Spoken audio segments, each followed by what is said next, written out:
কারণ আপনার মা নিজেই বলেছিল এই সংবিধান ছুঁড়ে ফেলান। আজকের যে সংবিধান বর্তমানে, এটা কোনো সংবিধান? এইটা মনে হচ্ছে যে তাদের বাপের একটা দলীয় একটা গ্রন্থ হয়েছে।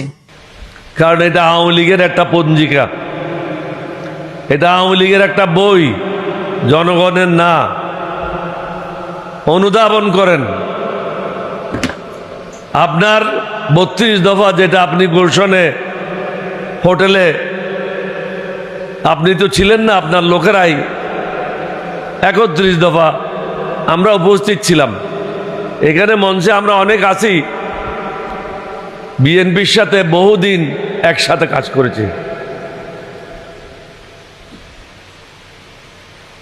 আবার নতুনভাবে বলতে চাই না, জাতিকে মুক্তি দেন, না হলে জাতি আপনাকে মুক্তি দেবে।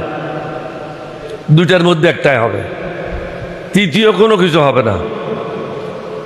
হয়তো আমরা থাকবো, না হলে আপনি থাকবেন। তা আপনি যাওয়ার সম্ভাবনাটা বেশি, কারণ 70% সাথে আপনি পারবেন না।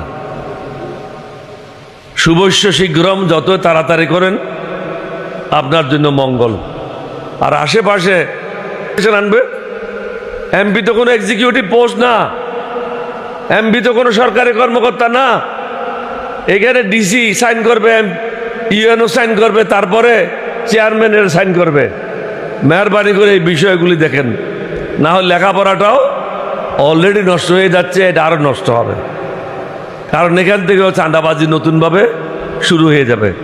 আপনাদের সবাইকে ধন্যবাদ। আমরা আশা করব সদাশয় সরকার জনগণের কথা শুনবেন, না হলে আমরা বাধ্য হব আপনাকে বাধ্য করার জন্য। আপনাদের সবাইকে ধন্যবাদ। বাংলাদেশ জিন্দাবাদ, 11 দল জিন্দাবাদ, এলডিপি জিন্দাবাদ। আসসালামু আলাইকুম ওয়া রাহমাতুল্লাহ।